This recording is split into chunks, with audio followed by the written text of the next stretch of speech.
chamam de Josi. Eu sou da comunidade católica Shalom, da comunidade de Aliança, né?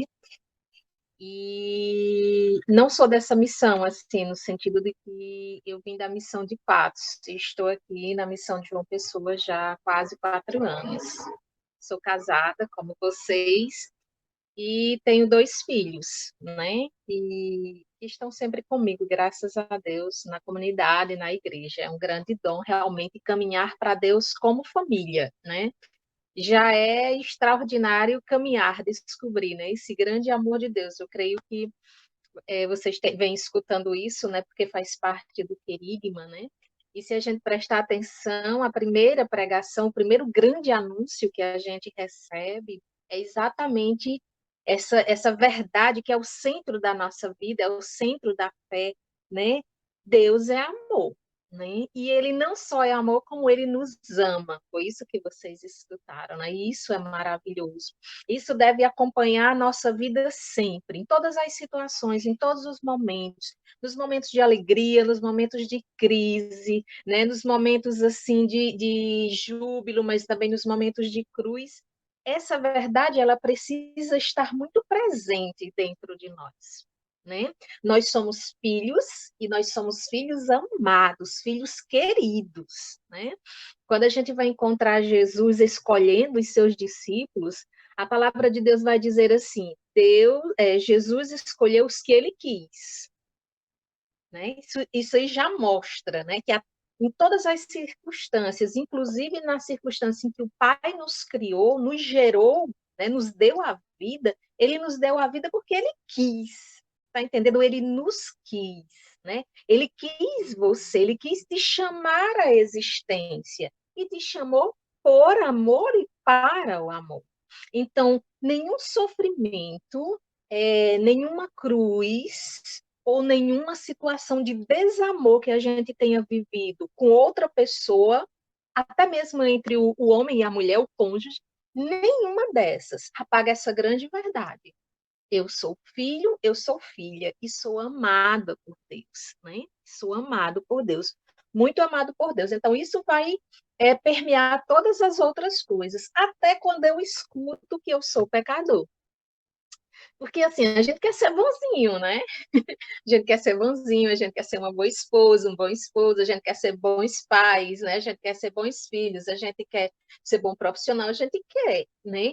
Mas aí, às vezes, a gente escuta esse fato, olha lá, Daniel, a gente escuta essa que também é uma verdade, né? Eu sou pecadora, eu sou pecador, né? E aí, poxa vida, isso significa que eu erro. E que às vezes eu erro feio, né? A palavra pecado significa errar o alvo, né? Então, muitas vezes eu erro o alvo. Às vezes, quando eu queria acertar, fazer a coisa certa, São Paulo vai dizer, né? No bem que eu queria fazer, eu não consigo. E o mal que eu não quero é o que eu faço, muitas vezes. Então, assim, e muitas vezes também a gente faz porque quer, né? A gente, né, a gente é orgulhoso, né, a gente não perdoa, a gente implica, a gente provoca até pegar aquela briga, né? Não tem dia que a gente amanhece, parece Jesus misericordioso, eu tenho que sair de perto correndo, porque enquanto a gente não pega aquela briga, então a gente fica, né? Então a gente peca, né? Mas ainda quando a gente se reconhece pecador, a gente precisa reconhecer sem justificativas, porque Jesus já nos justificou, né? Porque às vezes a gente vai se confessar e diz assim, padre, olha, a gente que é mulher, né? Padre, eu pequei assim, ó, mas meu marido, mas dá logo a justificativa, né? Então a gente, na verdade, é um quê de orgulho, é outro pecado, mas a gente não precisa se justificar, né? Porque nós somos pecadores. Essa é uma realidade. Né? Mas mesmo quando a gente se vê pecador, e não apaga o fato de que nós somos filhos amados. Né? Então, aí eu preciso ver, né? Eu digo que para a gente só existe uma forma da gente experimentar da misericórdia de Deus. É experimentando da nossa própria miséria, do nosso próprio pecado. Né? Fazendo esta experiência, quando é que eu vou me sentir perdoado, misericordiado por Deus? quando eu faço, infelizmente, essa experiência de sair, né, da casa do pai, vocês viram essa pregação do filho pródigo, né? Quando ele fez, quando é que ele reconheceu quem ele era e quem o pai era? Quando ele faz essa caminhada, ele vai para longe do pai, né? Ele sente saudades do pai. Ele reconhece até que um servo, um empregado, é melhor tratado por Deus, né? Do que ele naquelas condições que ele estava. Porque realmente, na casa do pai, até um servo é melhor tratado do que no mundo, né? Então, o filho pródigo, ele faz essa experiência, né? E aí a gente recebe ainda a graça de que o primogênito, que é Jesus Cristo, se encarna e vem ao nosso encontro. Nós somos os filhos pródigos, não existe essa história, né? Nós somos os filhos pródigos longe do Pai. E aí Jesus se encarna e faz todo esse processo, né? De sendo Deus, se fazer homem, para quê? Para nos levar de volta para casa, né? O pai tem saudades de nós. O pai tem saudade dos filhos, né, que estão longe. E aí Jesus, ele se encarna para nos trazer, né, na profundeza do nosso pecado, da nossa miséria, e nos levar de volta, né? E nos levar de volta para casa. O que é casa? É a intimidade com Deus, é a comunhão com Deus. Nós não tínhamos mais comunhão com Deus.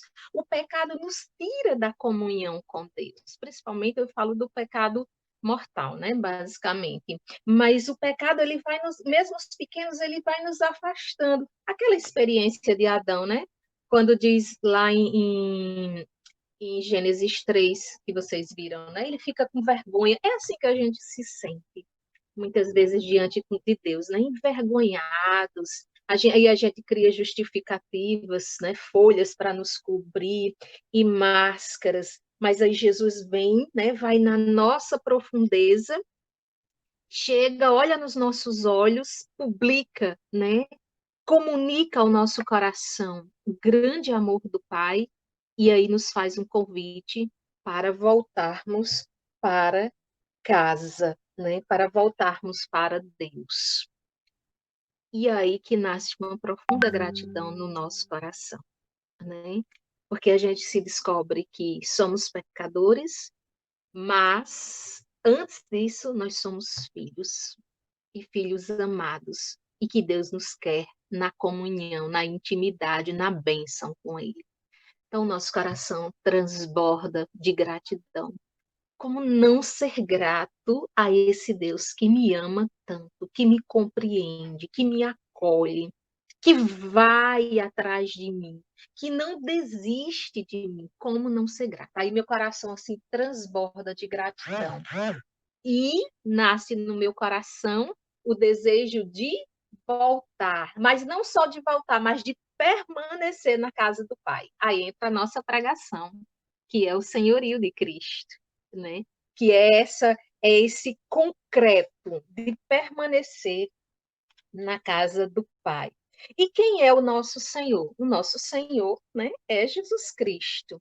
E aí, se você tiver com sua Bíblia, você pode abrir em Filipenses 2, certo? Filipenses 2, lá nas epístolas, né, de São Paulo. Filipenses 2, a partir do versículo 5. A palavra de Deus, ela vai nos dizer assim: tende em vós o mesmo sentimento de Cristo Jesus. Ele, estando na forma de Deus, não usou de seu direito de ser tratado como Deus, mas se despojou, tomando a forma de escravo, tornando-se semelhante aos homens, e reconhecido em seu aspecto como um homem, abaixou-se, tornando-se obediente até a morte sobre uma cruz. Por isso, Deus soberanamente o elevou e lhe conferiu o nome que está acima de todo nome, a fim de que ao nome de Jesus todo joelho se dobre nos céus, sobre a terra e sob a terra, e que toda língua proclame que o Senhor é Jesus Cristo, para a glória de Deus Pai. Palavra do Senhor.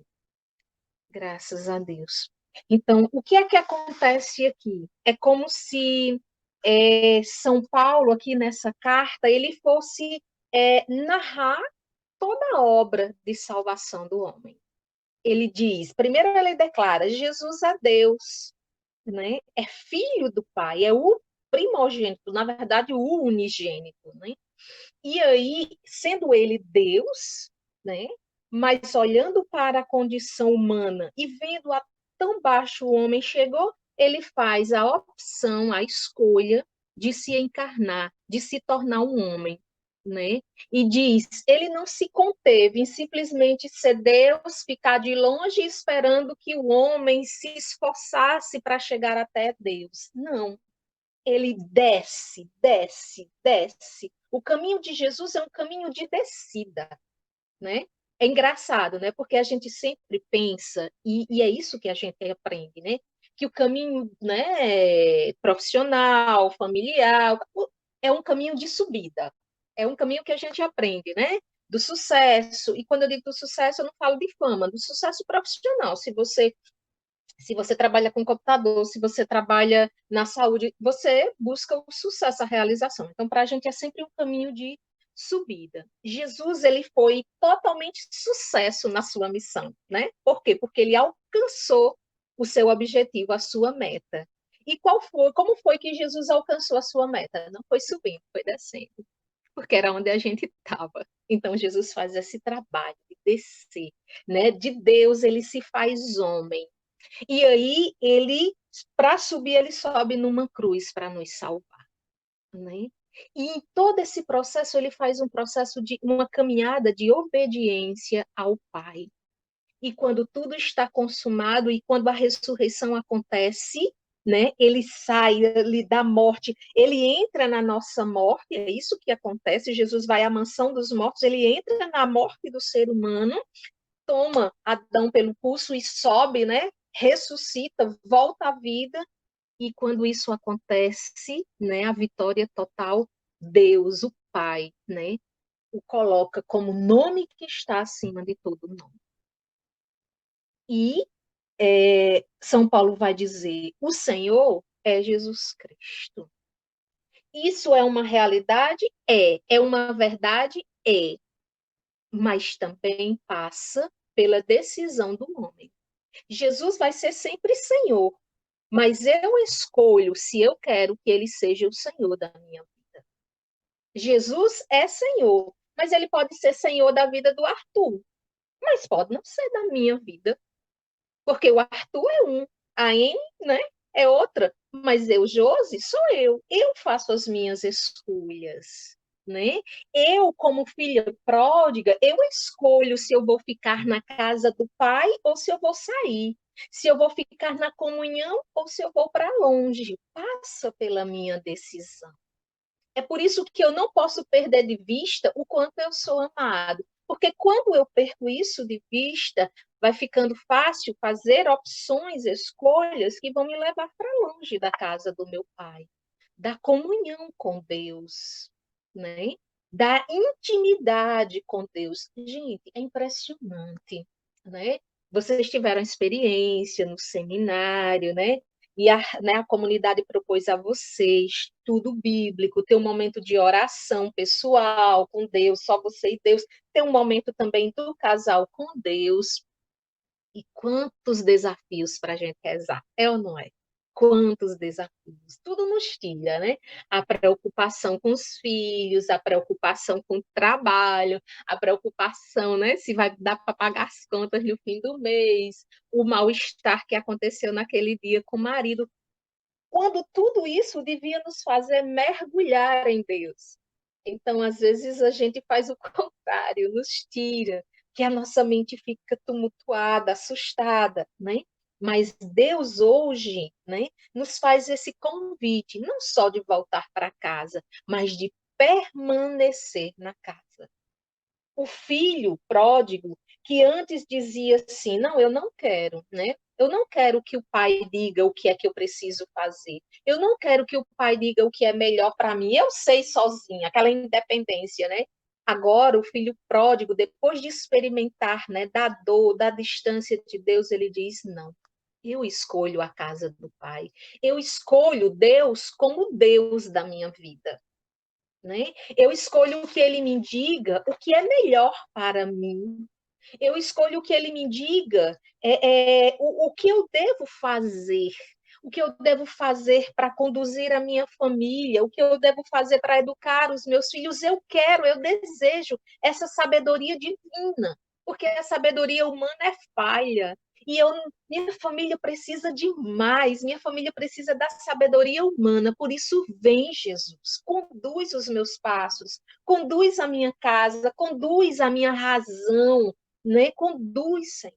Às vezes a gente cai no erro de achar que Deus é uma questão sentimentalista. Aí os homens ficam mais assim, né? Porque os homens são mais razão, em sua maioria, às vezes é o contrário. Mas às vezes o homem não, mas Deus é mais uma coisa da mulher. Deus é totalmente razão, né? Deus é uma pessoa inteligente, racional, que pensa, que analisa. E uma pessoa que sabe refazer as coisas, né? Por isso, além de ser Deus, de ter toda a onisciência, a onipotência, né? Estou colocando tudo numa coisa só, para não parecer que Deus é alguém como nós, né? Mas Deus é uma pessoa, a igreja nos diz isso. Então, eu me coloco diante do Senhor e eu reconheço o meu limite, né? Que eu não consigo fazer tudo sozinho e que eu preciso dele. Por isso eu rezo. Vem, Senhor, reinar em mim, né? Vem, Jesus, ser o Senhor da minha vida. Vem guiar os meus passos. Porque sozinho eu não posso. Tem até uma musicazinha bem antiga, né? Na igreja cantava, assim, não sei se hoje ainda canta muito, né? Eu digo assim porque a gente escuta muito música do Shalom, né? Mas, assim, a renovação, né? Cantava muito. Que é a música do Espírito, né? Que diz, sozinho eu não posso mais. Sozinho eu não posso mais viver. Eu quero amar, eu quero ser aquilo que Deus quer, né? Mas aí eu luto, luto, luto, e aí às vezes eu não consigo, porque me falta, né? Essa graça. Então, o que é que eu preciso? Eu preciso colocar a minha vida sob o senhorio de Cristo, né? Reina, Senhor. Reina, Senhor, sobre mim, reina sobre os meus pensamentos, reina sobre os meus sentimentos. Se você é uma pessoa que os seus sentimentos são aflorados, né, aquela pessoa, né, agitada, aquela pessoa que briga com facilidade, aquele temperamento forte, vem Jesus, porque é no meu temperamento que tu precisas reinar hoje. Nós precisamos nos conhecer e saber onde Jesus precisa reinar hoje. Né? Se eu sou aquela pessoa que me magoou com facilidade, que sou sensível, né? E que toda vez que o meu marido me magoa, minha esposa, eu passo uma semana dentro de casa com a cara fechada, vem, Senhor Jesus, reinar aqui. Eu não quero mais ser assim. Eu preciso da tua graça. Reina sobre os meus sentimentos. Reina sobre o meu coração sensível que se magoa facilmente. Reina sobre os meus lábios, Senhor, né? Que falam coisas assim que magoam, que machucam, que ferem as pessoas. Eu não sei, mas eu poderia lhe perguntar: onde Jesus precisa reinar hoje na sua vida? É nos seus pensamentos, né? Aquela pessoa assim que Jesus misericordioso, né? Tudo que vê faz logo um julgamento, tudo que vê malda logo, ou as impurezas, porque nós somos muito, né? Nós somos muito atacados em de todos os lados, né? Com as sensualidades, com os erotismos do mundo, e a gente sofre muitas vezes com isso.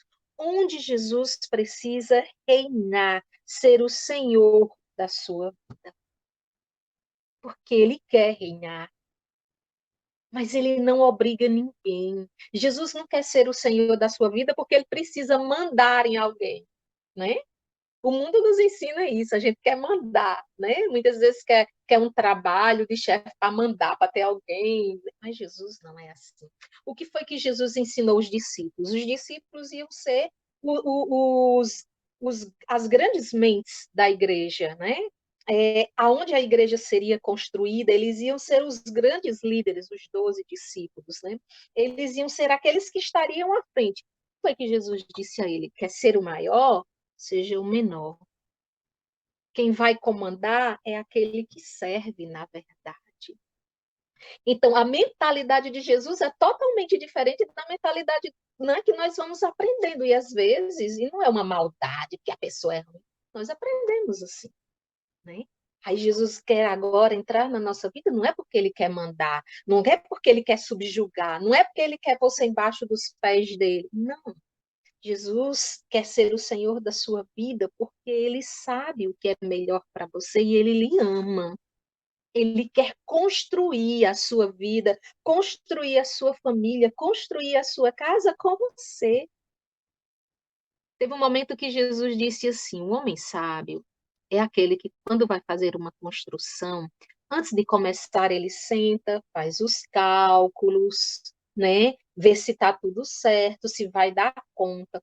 Então, o homem sábio, né? O casal sábio, ele faz isso, ele senta com Jesus. Ele coloca a vida para Jesus, ele coloca os desafios, o coração para Jesus, coloca e diz: aqui nessa casa, nesse casamento, tu és o Senhor. E é por isso que nós queremos te ouvir, Jesus. Porque tu és Deus na nossa casa. O Deus não sou eu, o marido, né, que falo que tem que fazer tudo como eu penso, que tem que ser do meu jeito, ou a mulher. Né? Não tem que ser assim, porque eu penso assim, porque eu falo assim, porque na minha cabeça já estava tudo certo, eu pensei nisso antes de casar. Não, Jesus, na nossa casa, tu és o Senhor. Eu pensei, Jesus, eu tinha tudo planejado antes de casar. Eu nem tinha conhecido meu marido ainda, mas eu já tinha planejado como seria. Mas depois que eu te conheci, eu entendi que o Deus da nossa vida, da nossa casa, não sou eu, não é a minha vontade, és tu, Jesus. Vem, e precisa ser uma súplica nossa. Vem, Jesus, vem reinar na nossa vida, né? Por misericórdia, Senhor. Reina na nossa vida, reina na nossa casa, reina na nossa família, né? É uma honra te ter como Deus da nossa casa. Né? Então, assumir o senhorio de Cristo na minha, na nossa vida, certo? É entrar em comunhão com o Senhor. É nos fazer, né? Tomar o nosso lugar. Na verdade, é uma ordenação. A gente toma o nosso lugar de criatura e ele assume o lugar de Deus na nossa vida. E isso não pode ser um momento. Às vezes a gente faz assim, eu estou precisando de uma graça, né? Então, naquele tempo, a gente reza, a gente se coloca como necessitado. Depois que passa, pronto, a gente não precisa mais. Então, Deus vai para o lugar dele, a gente fica no nosso e volta a ser como tudo, como era antes. Não. Jesus precisa constantemente ser o Senhor das nossas vidas. Isso precisa se tornar um hábito, um costume, carne na minha carne, né? Algo natural, né? Eu preciso decidir algo. Hoje comprar um carro vai fazer algumas mudanças na minha finança, vai não sei o quê, hoje vai ter que fazer algumas mudanças, algumas renúncias, vai afetar isso aqui, tal, tal. Não, mas eu mereço um carro. Claro que merece. Por que você não ia merecer um carro? Mas por que não dizer Jesus? Né? A gente tem vontade, olha aqui, mas a gente te apresenta e pede a tua bênção, a tua graça. E aí eu estou colocando um carro que é uma coisa muito simples. Imagine uma decisão da família, do casal, das necessidades, né? Então, eu digo isso porque o carro é uma coisa, um bem, né? Uma coisa exterior, né? Uma coisa que vamos dizer, a gente pode ter ou não ter, mas quando a gente fala de relacionamento é muito mais profundo, é muito mais sério. Então, hoje, né, em que área do seu ser Jesus precisa ser o Senhor, né? Ou quem está sendo o Senhor das nossas vidas, né? É no nosso matrimônio, é na nossa relação, né, de marido e mulher, né? A gente tem que ter muito cuidado, meus irmãos, porque a nossa cultura e é a marca do pecado. Eu tenho certeza, né, que vocês viram a passagem de Adão e Eva, e quando Adão e Eva pecaram, a primeira coisa que aconteceu é que um se virou contra o outro, né? E essa cultura ela perdura até hoje, né? Qualquer coisa a gente se vira um contra o outro, né? O homem contra a mulher. É semeado demais no meio de nós hoje a competição entre um casal, né? A gente vai tipo vai fazendo e competindo para ver quem é melhor ali, quando na verdade nós somos chamados à comunhão, a uma só carne, né? O Senhor disse: o homem deixará a sua casa, a mulher também, nós seremos uma só carne, né? Diante de Deus, Deus os vê assim como uma só carne, é uma união, uma unidade que não existe em outro lugar. Ao ponto que João Paulo II vai nos fazer entender que essa comunhão do homem e da mulher, do matrimônio, ela reflete a comunhão da Santíssima Trindade. É muita coisa. É sobrenatural. Então, nós não somos chamados a competir como casal, mas a somar e não dividir. Porque o Senhor disse, né, que uma casa dividida, ela não subsiste. Ela não aguenta. Então, um matrimônio dividido, ele não aguenta. Então, por isso que nós precisamos nos unir e nos colocar como casal sob o senhorio. Vem Jesus reinar em nós como casal. Reina na nossa relação, reina no nosso matrimônio. Mostra Jesus. A gente precisa disso, a gente precisa da luz do Espírito Santo. Vocês, quando começaram a rezar hoje, vocês rezaram, né? Vinde, Espírito Santo, enchei os corações, né? Acendei neles o fogo do vosso amor. Aí teve uma horinha lá, oremos, ó Deus, que instruíste, né? Que ensinastes, que formaste, que mostrastes a verdade com a luz do Espírito Santo. Então, nós devemos pedir, vem Espírito Santo e me ilumine, mostre aqui, na minha vida, nas minhas ações, nas relações familiares, na educação dos nossos filhos, no meu trabalho, onde Jesus precisa ser o Senhor.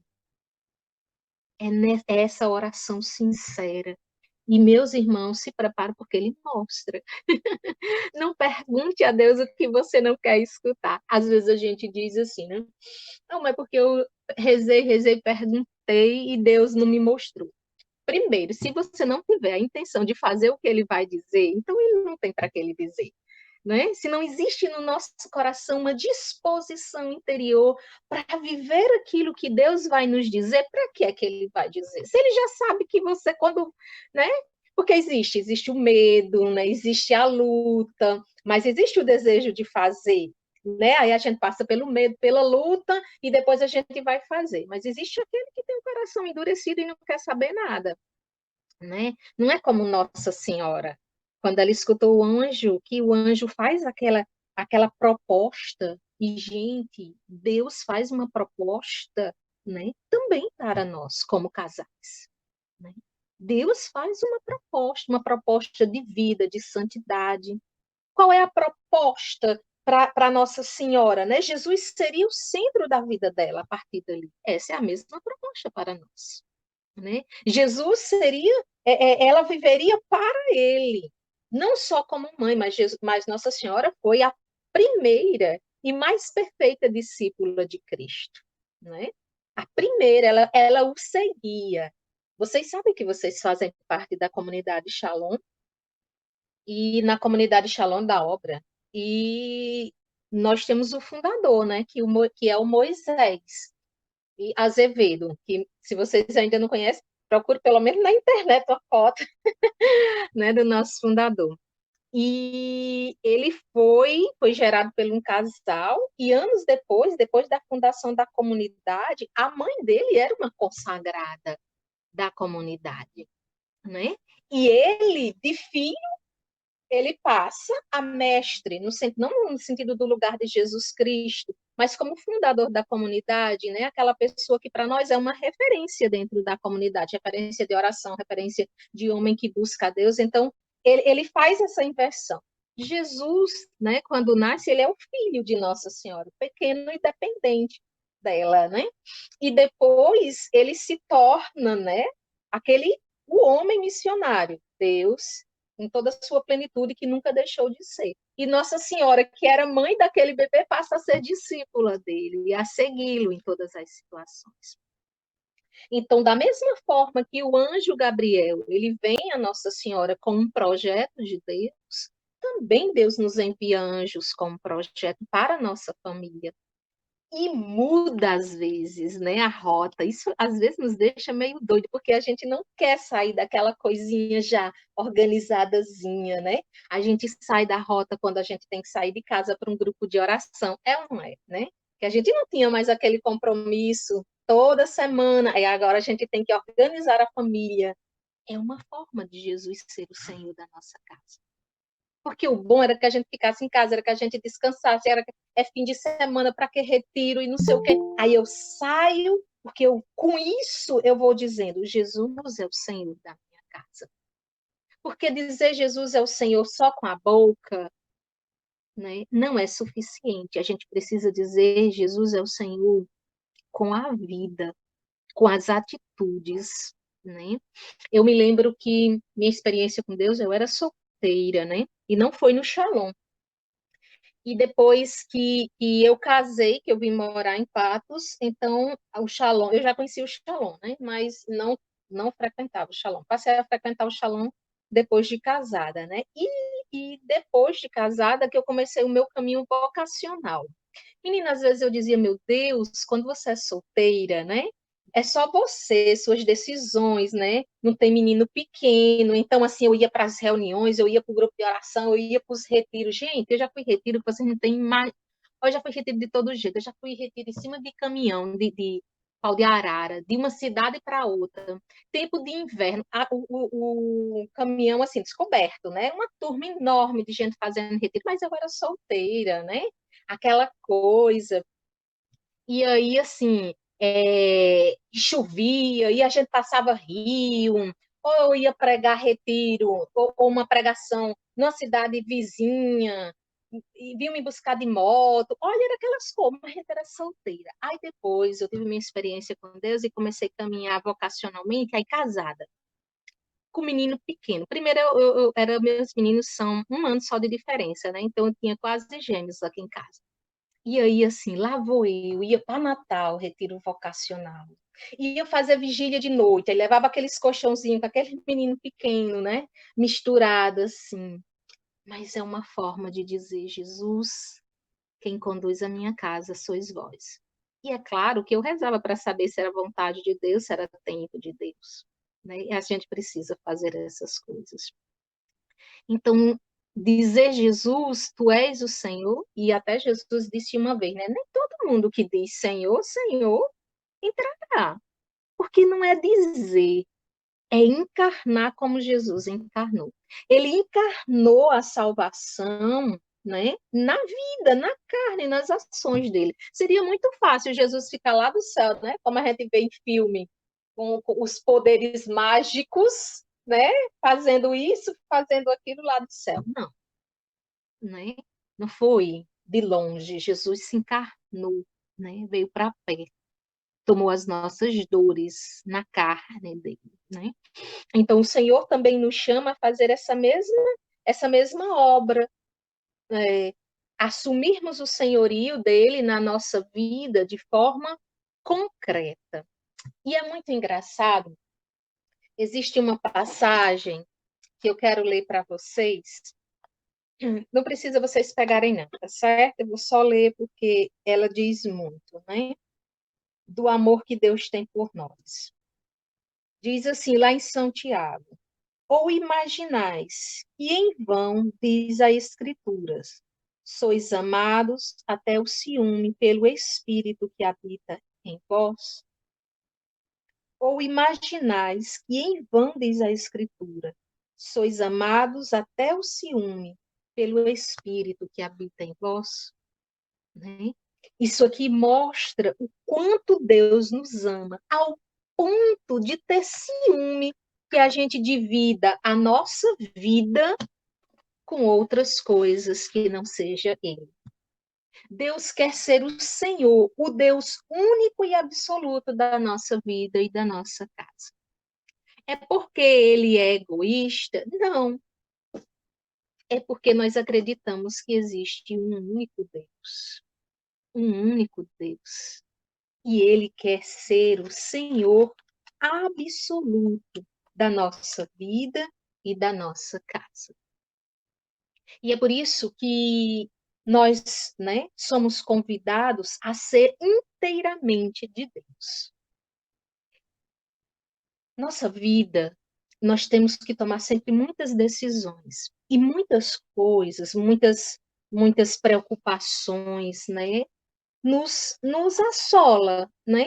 Vem a nossa vida, a gente tem que, hoje, a gente vive essa pandemia, você está fazendo um retiro online por causa de uma pandemia, por causa de um vírusinho pequeno, né? A gente poderia até, não sei se o pregador fez isso, mas comparar o pecado, né? O pecado vai entrando na nossa vida igual esse vírusinho, sem que a gente veja, sem que a gente perceba, quando vê o estrago está feito. Mas nós somos um povo que temos, né, muitas coisas que nos assustam, que nos amedrontam, muitas decisões a tomar. Nós temos sede de Deus e o mundo nos apresenta vários deuses. E não é só agora, não, meus irmãos. A história toda. Se você lembra de alguma coisa de história da sua escola, eu estou agora com os filhos, né? Fazendo o sexto, não, peraí, o sétimo e oitavo ano, né? Aí eu tenho que estudar, né? De vez em quando as provas e tudo, e a gente fica. Minha menina, ela estuda discutindo o assunto, ela estuda como eu estudava, é engraçado. Eu estudava dando aula, era o meu jeito, que para mim facilitava aprender. Ela também tem essa característica. E às vezes a gente fica discutindo, né? A história está naquele tempo, né? De acabar com a igreja, é um susto danado para poder evangelizar, né? As coisas que a gente tem que passar, né? Mas se a gente for ver a história, né? Os povos, a Grécia, a Roma, o Egito, né? A gente sabe que são muitos deuses, né? A própria mitologia, né, grega, aquela coisa toda, né? Então, muitos são os deuses. E se eu pedisse agora para vocês dizerem os deuses do nosso tempo, né? O poder é um deus do nosso tempo, né? O dinheiro é um deus do nosso tempo. Lá no tempo, a gente encontra na Bíblia Baal, por exemplo, é o deus do dinheiro, né? Então, existem muitos deuses na nossa vida. Pode ter mudado de nome, né? Mudou o nome, mas existem muitos deuses. E o Senhor quer ser que a gente seja inteiramente dele. É por isso que eu queria ler com vocês, esse eu quero ler, tá certo? Você pode pegar Deuteronômio, tá bom?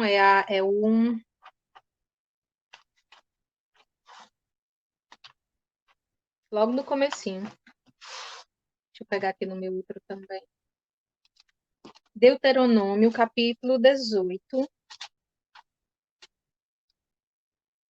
versículo 9. Eu gosto ai, deixa eu, de ver duas Bíblias, gente, é mania dele. Deuteronômio, capítulo 18, versículo 9.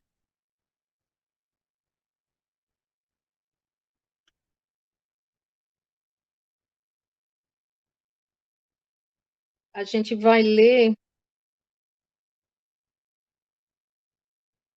até o 14, tá certo?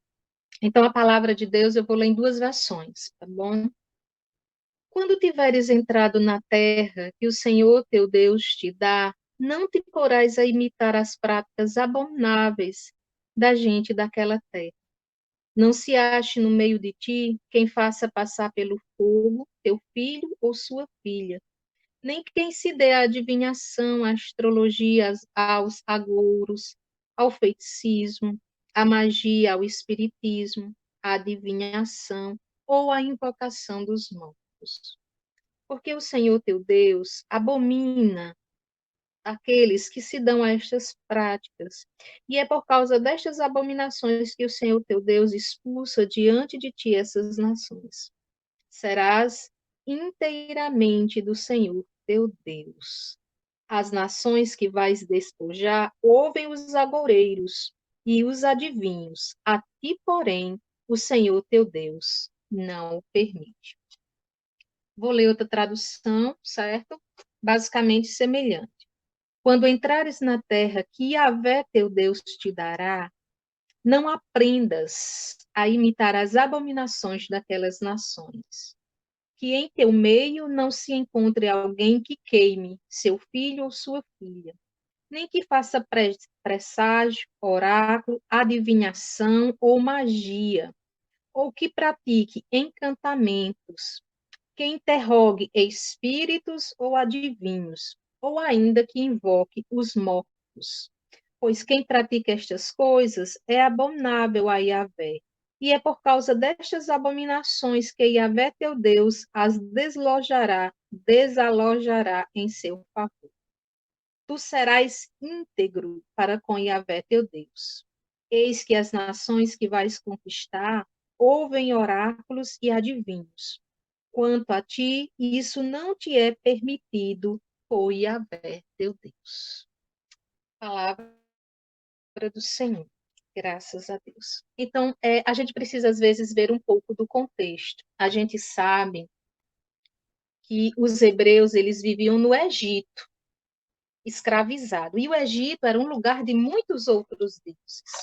Minha gente, vocês têm, por exemplo, vocês tiveram uma experiência com Deus. Eu não sei se foi a primeira, talvez vocês já tenham sido de SCC, né? Ou ainda sejam, né? A gente sabe, né, que tem várias expressões na igreja, porque o Espírito, ele é a criatividade em pessoa, né? O Espírito Santo é a criativo, né?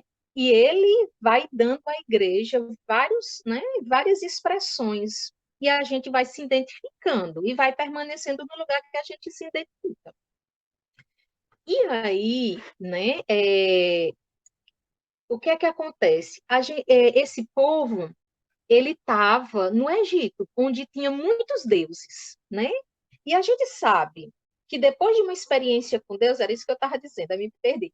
Depois de uma experiência com Deus, quando a gente volta para o trabalho, é muito difícil, porque são muitas tentações. São muitas pessoas dizendo algumas coisas na cabeça. Agora, você imagina que aquele povo ficaram anos no Egito, na escravidão, escutando falar de outros deuses.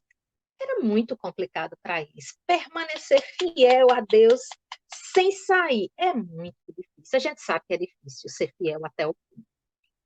E aí o que é que acontece? Deus tira aquele povo do Egito e coloca no deserto e faz uma promessa, né? Ele diz: eu vou colocar vocês na terra que mana leite e mel. É uma promessa maravilhosa.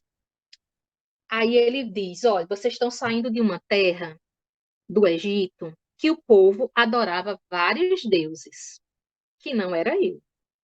E vocês vão para outra terra para ser livre, e lá o povo também adora outros deuses. Lá o povo tem adivinhos, lá o povo queima os filhos, queima as filhas, né? Em oferta para os deuses. Lá o povo invoca os mortos, lá o povo tem agouros, tem presságios. O Senhor já avisa. Minha gente, é no meio desse povo que você vai viver. Parece que o Senhor está falando conosco, é ou não é? Não é? Nós estamos no mundo. Nós convivemos com todas as pessoas e devemos conviver com as pessoas. Nós precisamos ser a presença de Deus no meio do mundo. Eu sou comunidade de aliança. Vocês sabem que na comunidade tem a comunidade de vida e a comunidade de aliança. Eu sou comunidade de aliança, né? Deus me tirou, né? Quando diz me tirou do mundo, né? Mas não é do mundo no sentido de que eu não vou mais sair, não é isso. Mas me deu a experiência com Ele, né? Me tirou da condição do pecado, mas Ele me manda de volta ao mundo para ser uma presença de Deus. O Senhor disse, porque Deus podia dizer assim, não vou mandar aquele povo para ali. Ele saiu do Egito, o Egito já tem outros deuses, vou mandar para ali, ali tem outros deuses, e se esse povo se perder? Olha como Deus é, Deus não tem medo de nos perder. Mas ele avisa. Como ele avisou Adão e Eva, né? Tem uma planta que você não pode comer, né? Então é a mesma coisa, o Senhor vai dizer, vocês vão entrar nesses locais, você vai entrar nessa cidade. Existem pessoas que são assim, mas você teve uma experiência comigo. Você conhece o meu amor. Você conhece o meu filho Jesus Cristo. Você teve uma experiência com ele, você sabe que ele é o salvador da sua vida. Você é uma pessoa que tem conhecimento de Deus. Então você não pode fazer o que eles fazem. Você quem precisa ser luz para eles e não deixar que eles lhe influenciem, porque é tão fácil ser influenciado pela cultura das pessoas, né? Hoje a gente tem o relativismo, é tudo muito relativo, né? Mas, né? Aí eu tenho uma imagem de Nossa Senhora, eu tenho uma imagem de Buda, aí eu tenho imagem, né? Eu vou saindo pegando um pedaço de cada cultura, de cada religião, de cada coisa que eu escuto. Aí eu faço um oratório na minha casa. A gente sabe que a gente às vezes chega na casa de uma pessoa que tem um pouco de cada religião, né? Mas e nós? Nós somos chamados a sermos inteiramente do Senhor, teu Deus, do Senhor nosso Deus. É por isso que primeiro a gente precisa conhecer a Deus numa experiência pessoal. Depois eu preciso conhecer a Deus também, né? Conhecimento intelectual. O que é que Deus fala na Sagrada Escritura? É por isso que eu preciso conhecer a Deus através da Bíblia, que é a Sagrada Escritura. Por isso que a comunidade Shalom não dá aqueles, né, estudos bíblicos, não é para que você conheça. Como é que você vai amar a Deus se você nem conhece Ele, nem sabe como Ele pensa, como Ele faz, como Ele age, como Ele cuida de você? E aí, quando você tem um conhecimento experimental e um conhecimento, né, que vai também pela razão, a gente sabe que a igreja trabalha com a fé e a razão, né? Tem até uma encíclica, uma exortação, diz a fé e a razão. Nós precisamos entender, ter essa experiência nas dimensões que Deus nos dá, para que a gente não se deixe contaminar com os falsos deuses, né? Por exemplo, a gente não prega contra religião nenhuma, apenas a gente mostra as diferenças para que nós católicos saibamos. Por exemplo, a gente não acredita em reencarnação. Por quê? Porque a reencarnação, ela desfaz a obra salvífica de Jesus. Ela diz que eu posso salvar a mim mesmo, eu vou reencarnando, vou me purificando, me iluminando ao ponto de ser um espírito de luz perfeito. E para ele, Jesus foi esse que reencarnou várias vezes e chegou à perfeição. Então, anula a salvação, ou seja, eu me salvo. Então, não é uma questão de condenar A ou B, de atirar em A ou B, de falar mal, não. É uma questão de mostrar o que a Igreja Católica nos ensina, é uma questão de mostrar e dizer, olha, isso é contrário à nossa fé, né? Por isso que Deus te convida a seguir por aqui, né? É, eu sou neta de espírita, né? É muito engraçado. Se quando eu olho, vou terminar com isso, né? Porque só me deram uma hora e eu falo muito, graças a Deus. Mas minha avó, ela buscou o espiritismo, não foi nem por uma questão, era uma mulher muito simples, né? Muito, muito, muito simples, com um casamento muito, muito complicado. Meu avô não era um homem fácil, ele era tão complicado e tão adúltero que depois que eu conheci a Deus, claro, com um tempo que eles ficaram idosos, eu tinha uma oração que eu pedia a Deus. É meio estranho, talvez você estranhe, mas eu sempre pedi para que não fosse meu avô a morrer primeiro, mas fosse a minha avó. Por quê? Porque eu entendia que se ele morresse primeiro, ele ia morrer num adultério muito apertado, né? Então, de certa forma, sim, e minha avó realmente morreu primeiro, né? Ele viveu, foram muitos anos, né? Depois, né? E de oração pela conversão, né? Pela mudança e tudo mais. Mas minha avó, ela buscou o espiritismo porque ela queria ajuda, porque o marido era adúltero demais e ela achou que ali, né? Ela foi morar numa cidade onde as pessoas tinham uma cultura muito forte disso. Então ela começou a frequentar porque ela queria uma solução para o problema, para o matrimônio dela, né? Não era porque ela queria outras coisas, né? Mas é porque ela acreditava que se ela fosse lá, se ela fizesse aquelas coisas que as pessoas diziam, o marido dela, né, ia ter de volta. E quantas vezes a gente não passa na rua, né, nos postos, tem assim, né, fulano traz seu marido em 3 dias, fulano, né, não vê muito disso, né? E assim, por ingenuidade, porque uma pessoa que não tem estudo, uma pessoa que morou no sítio muitos anos, depois vem morar numa cidadezinha pequena, pequena, pequena demais, até no interior do sertão, né? E até hoje é pequena, imagine há 40 anos atrás. E ela se vê numa situação difícil como essa, né, de ter a amante do marido na mesma rua, quase em frente. Então, ela se viu nessa situação e buscou solução. Talvez se ela tivesse hoje alguém dizendo, né, alguém que podia ser você, dizendo a ela que Deus a ama, né, que Jesus é a salvação, que Deus a queria somente para ela, né, para ele, aliás, que Deus a amava, não importava que o marido dela não a amasse tanto, então talvez ela nunca tivesse experimentado dessa situação.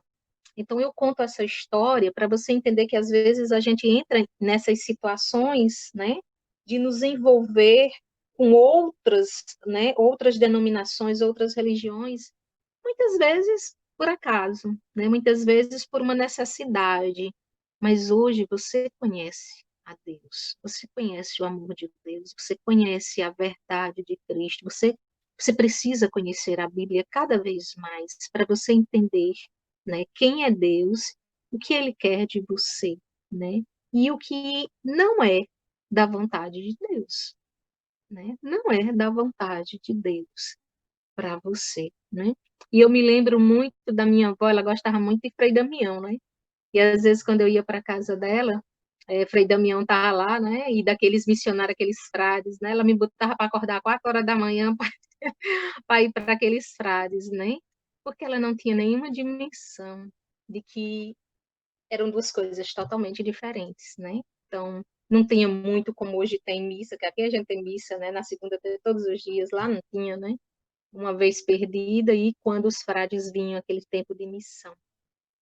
Então, assim, meus queridos, né, não é uma, a gente precisa conhecer, né? A gente precisa entender, a gente precisa estudar, para que a gente também não se deixe contaminar, né? Com coisas que não é de Deus, que não falam de Deus, né? Porque a gente quer ser inteiramente de Deus, né? A gente quer que a nossa família seja inteiramente de Deus, que os nossos filhos sejam inteiramente de Deus, né? Por quê? Porque nós somos obra das mãos dele, obra de amor. E a gente já descobriu isso. E como trocar essa verdade por outra que não é verdade, que só parece verdade, né? Então, hoje, né, o Senhor te chama a essas duas dimensões, fazer a experiência do senhorio, olhar para a nossa família e ver, né, onde Jesus está precisando ser Senhor da minha casa, e segundo, eu e minha casa seremos inteiramente de Deus. Essa é uma expressão de Josué, né? Depois que o Moisés morreu, Josué assumiu. Não sei se eu consigo achar aqui agora. Acho que não. Mas Josué assumiu.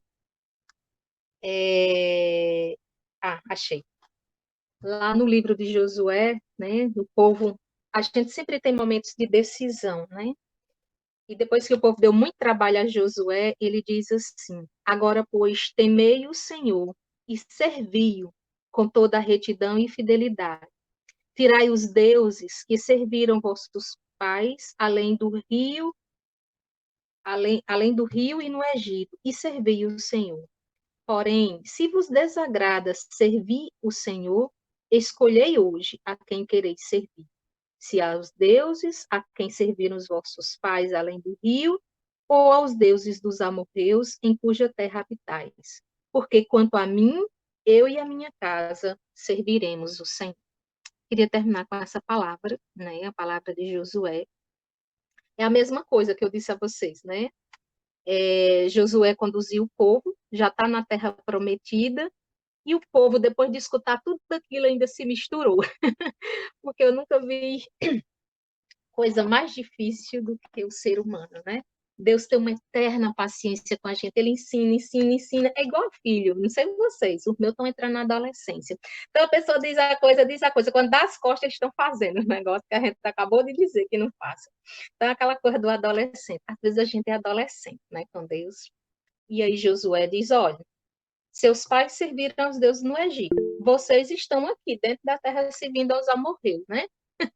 Mas vocês escolham a quem vocês querem servir, porque não dá para servir a Deus e a esses outros deuses. Escolham. Aí ele termina dizendo, porque eu e a minha casa, nós serviremos ao Senhor. Né? Então é isso que eu desejo para vocês, de todo o meu coração, porque eu nunca encontrei nessa minha vida algo ou alguém que seja melhor do que Deus. Então, meus queridos, eu desejo de todo o meu coração que você e a sua casa seja inteiramente de Deus e sirva ao Senhor Deus. Shalom.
Eu que agradeço. É sempre maravilhoso falar de quem a gente ama. Então, eu que agradeço, viu? Deus abençoe a todos. Shalom, tchau.